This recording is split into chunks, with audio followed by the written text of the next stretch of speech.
အဖိုးဦးချစ်ရဲ့ပိုင်ဆိုင်မှုတောအုပ်ကြီးထဲမှာအဖိုးကိုတူရိုင်းတိုင်းတိုင်းရှောက်လန်းနေတဲ့ခြောက်သွေ့တဲ့ထင်းတုံးတွေကိုလိုက်ကောက်နေရင်တခါတလေကြတော့အားပြင်းပြင်းချောင်းဆိုးတန်ကြီးထွက်လာတယ်ဒီအသက်85နှစ်အရွယ်အဖိုးဦးချစ်ဟာသူ့အသက်အရွယ်နဲ့မလိုက်အောင်အားအင်ချို့တဲ့ပြီးငန်းနေနေပုံရတယ်သူ့ကိုမြင်တဲ့သူတိုင်းကရိုးရိုးသားမှန်သူဖုံးစားတယောက်လို့ထင်ကြတယ်ဘသူမှလည်းဂရုစိုက်ကြပုံမပေါ်ဘူးအဖိုးဦးချစ်ကသူ့အမြဲတမ်းလုပ်နေကြအတိုင်းတောထဲကိုဝင်လာခဲ့တယ်။တိရစ္ဆာန်တွေကိုလိုက်လံပစ်ခတ်ဖို့မဟုတ်ဘူး။တစ်ပင်ကြီးတွေကိုခုတ်လဲဖို့လည်းမဟုတ်ဘူး။မြေပြင်ပေါ်မှာပြန့်ကျဲနေတဲ့တစ်ကိုင်းချောက်လေးတွေကိုစုဆောင်းဖို့ပဲ။အဲ့ဒီတစ်ကိုင်းလေးတွေကတခါတလေကြတော့ရောင်းချလို့ရတယ်။ဒါမှမဟုတ်ရေနွေးအိုးတီဖို့လောက်တော့သုံးလို့ရတယ်။ဒီတောအုပ်ကြီးဟာတစ်ချိန်လုံးကသူ့ပိုင်ဆိုင်မှုဖြစ်ခဲ့တယ်ဆိုတာသူသိတယ်။အရာရာမပြောင်းလဲသေးခင်သူအားလုံးကိုမဆုံးရှုံးသေးခင်တုန်းကပေါ့။ဒါပေမဲ့အခုတော့ဘသူမှမသိကြတော့ဘူးဒီအဖိုးအိုဟာဘသူမှမမှတ်မိတော့တဲ့လမ်းဘေးလူတစ်ယောက်သာဖြစ်နေပြီဖမ်းဆီးခံရခြင်းဟေ့အဖိုးကြီးဘာလုပ်နေတာလဲပြင်းထန်တဲ့အတန်ကြီးကတိတ်ဆိတ်နေတဲ့တောအုပ်ကိုပွင့်အံလိုက်တယ်အဖိုးဦးချစ်ချေလန်းတွေရက်တန့်သွားတယ်သူ့အနားကိုလူ3-4ယောက်ရောက်လာတယ်သူတို့ကရဲဝတ်စုံမဟုတ်ပေမဲ့အစိုးရဝန်ထမ်းတွေလိုဝစ်ဆင်ထားတဲ့ကုမ္ပဏီလုံခြုံရေးတွေဖြစ်ကြတယ်။ကုမ္ပဏီပိုင်မြေကနေတစ်ခိုးယူနေတာလား။သူတို့ထဲကတယောက်ကအော်ဟစ်မေးမြန်းတယ်အဖိုးဦးချစ်ကသူ့လက်ထဲကတစ်ကိုင်းတွေကိုကြည့်ပြီးမှသူတို့ကိုပြန်ကြည့်တယ်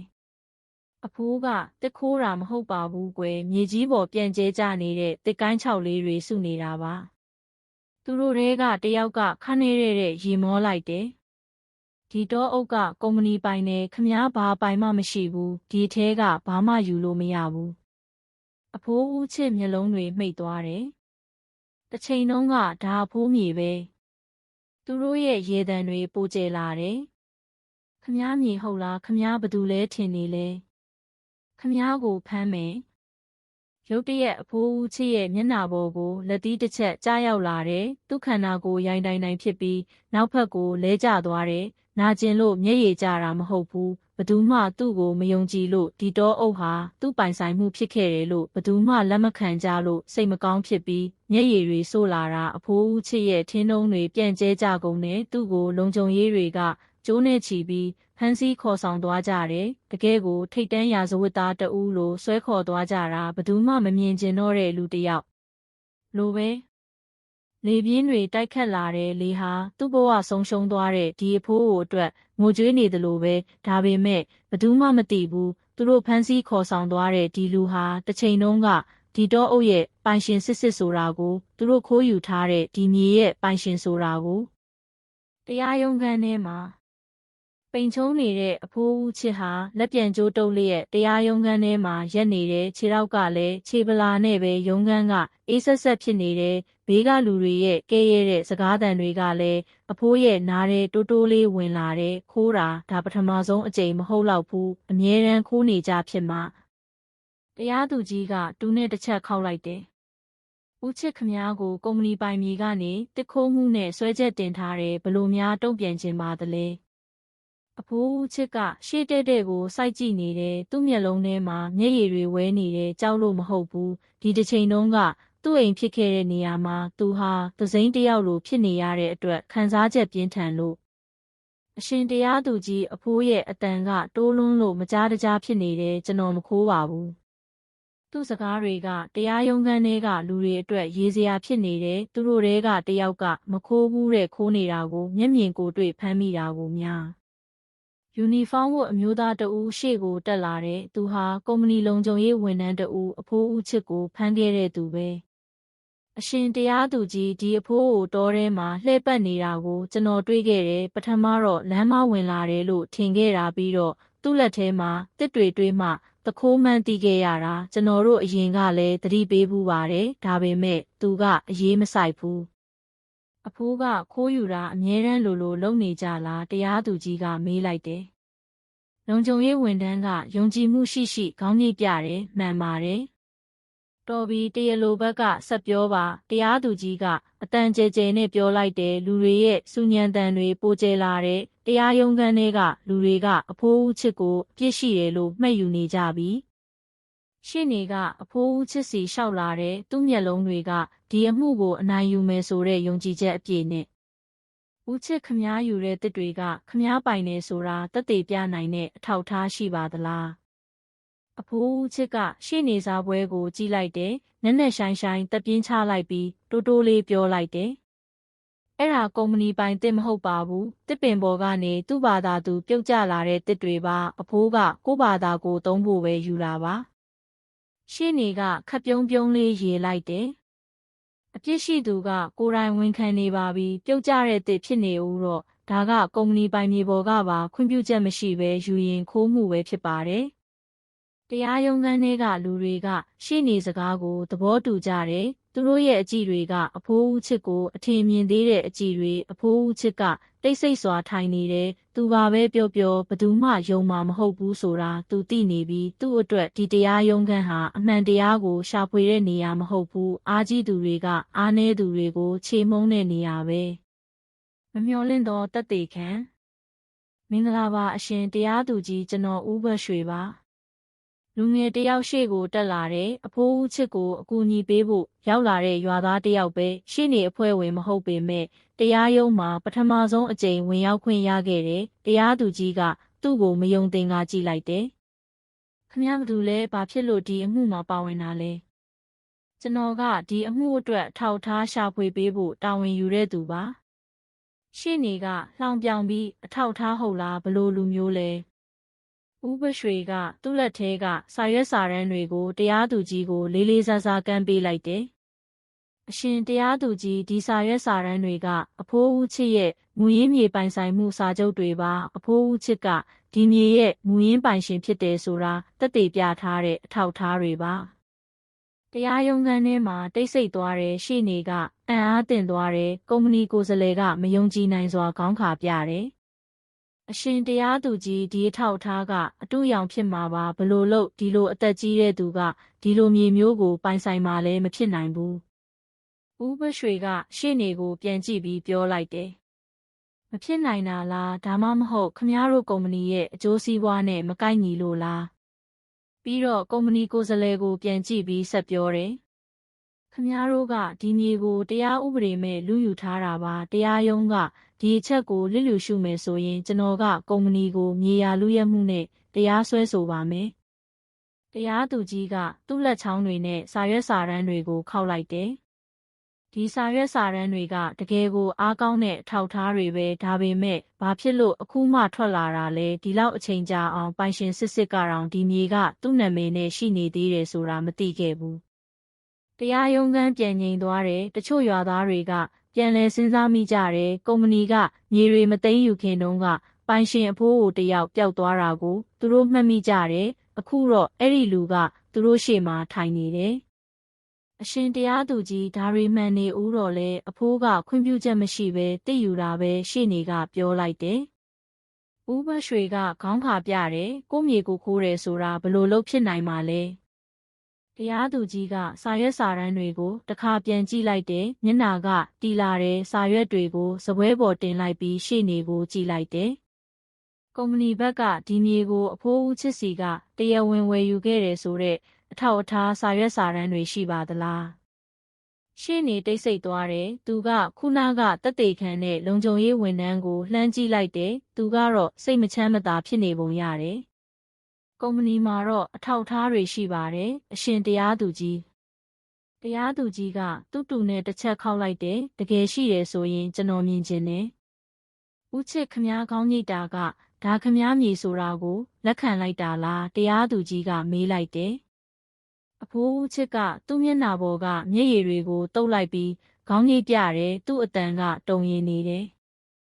မှန်ပါတယ်အရှင်တရားသူကြီးအဖိုးကဘာမှမသိခဲ့ရဘူးဒီမြေကအဖိုးနာမည်နဲ့ရှိနေသေးတယ်ဆိုတာမသိခဲ့ဘူးသူ့စကားတွေဆက်ပြီးတိုးတိုးလေးထွက်လာတယ်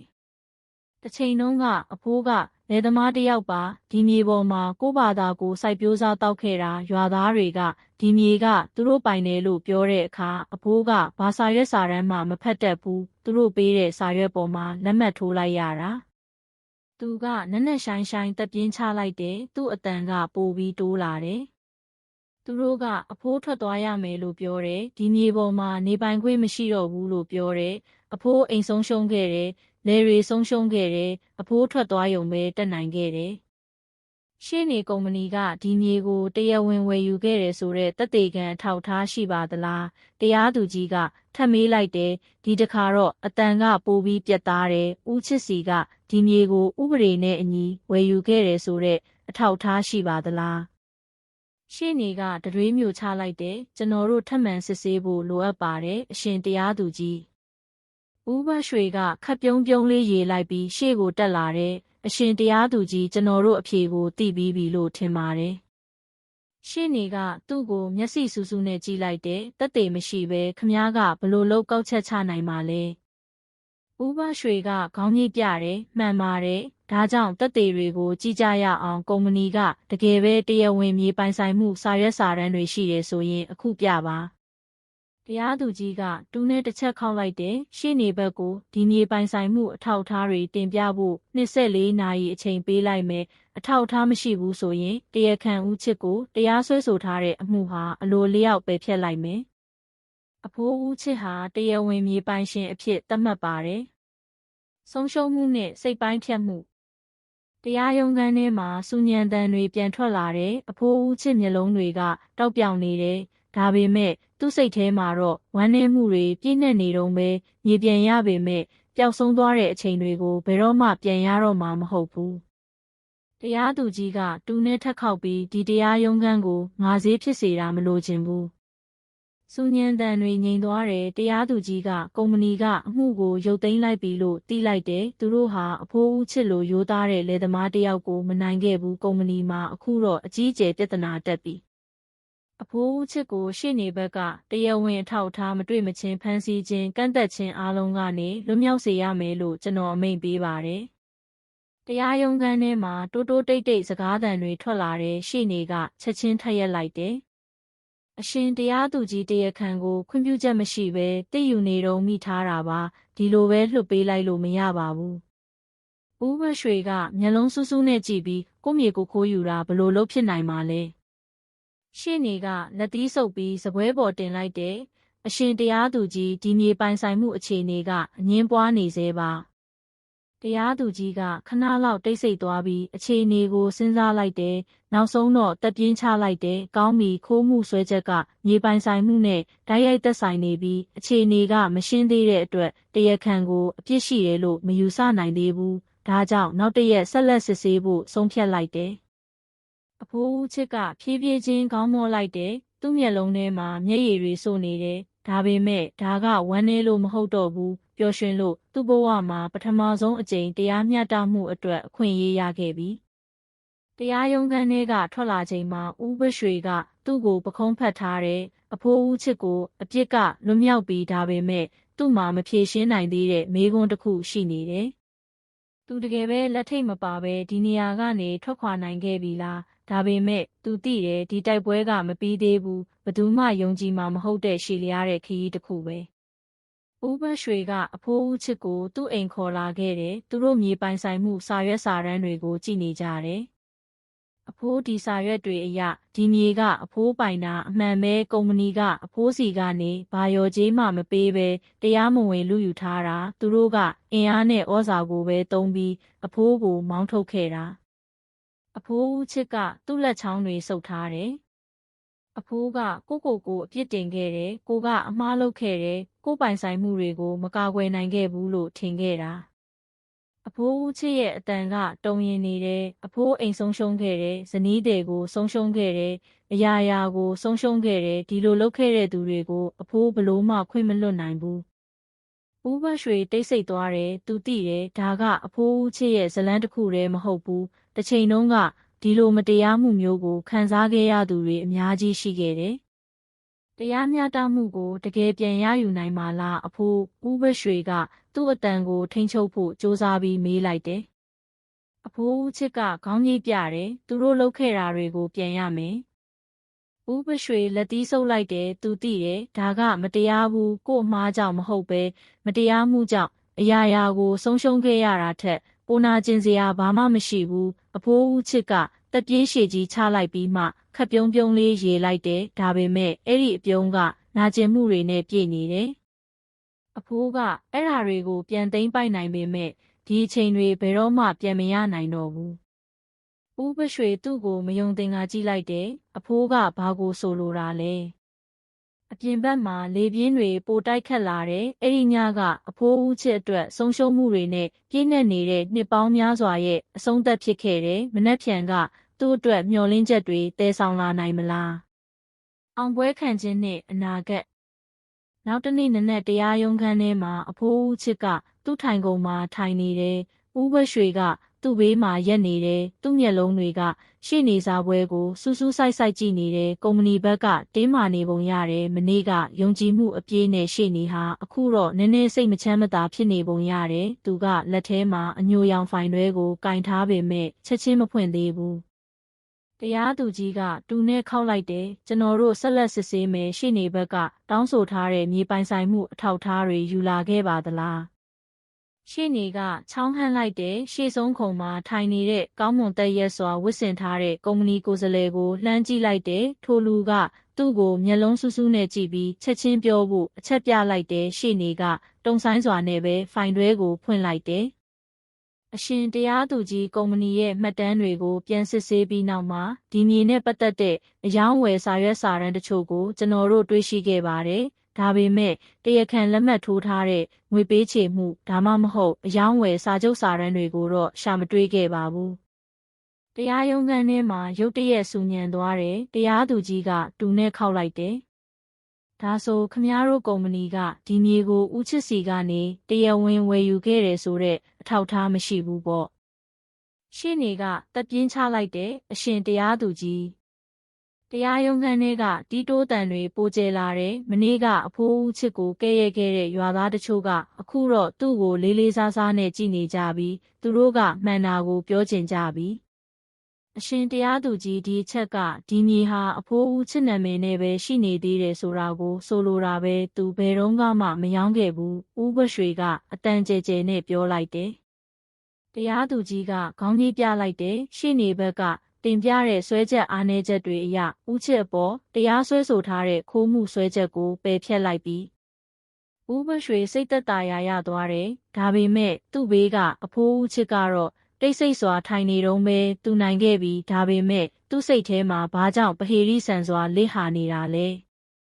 တရားသူကြီးကဆက်ပြောတယ်ထို့အပြင်ဒီမြေပိုင်ဆိုင်မှုကိုမူရင်းပိုင်ရှင်ထံပြန်လည်ပေးအပ်ဖို့အတွက်အမိန့်စာထုတ်ပြန်ပေးပါမယ်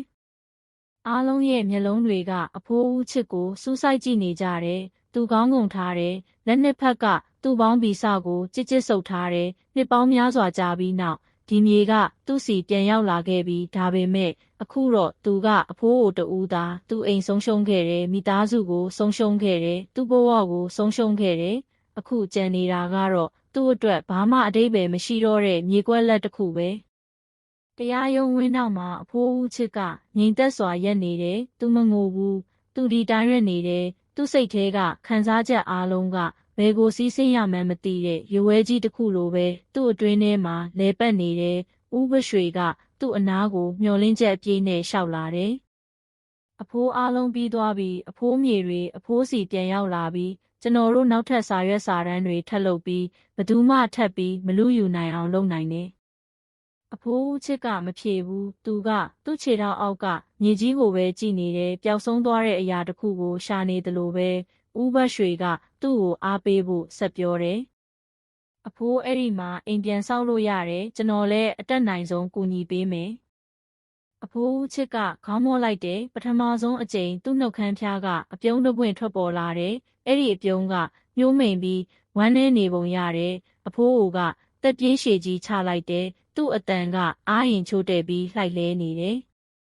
အဖိုးကထပ်ဆောက်ဖို့အတွက်အရန်အိုနေပြီးအခုဒီမြေတွေကအဖိုးအတွက်ဘာအသုံးဝင်မှလဲတစ်ချိန်လုံးကရှိခဲ့တဲ့အိမ်လဲပြောင်းနေပြီးအဖိုးရဲ့ဇနီးလဲမရှိတော့ဘူးအဖိုးကိုစောင့်မျှော်နေမဲ့သူမရှိတော့ဘူး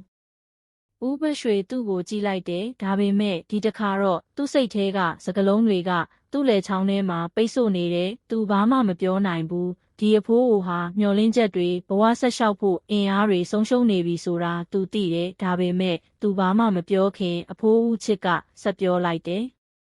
အဖိုးဒီမြေတွေကိုကိုယ်တိုင်ပိုင်ဆိုင်ချင်တာမဟုတ်ဘူးသူ့အတန်ကတိုးလွန်းလို့လေတိုးတန်လိုပဲဖြစ်နေတယ်အဖိုးဒီမြေတွေကိုပေးချင်တယ်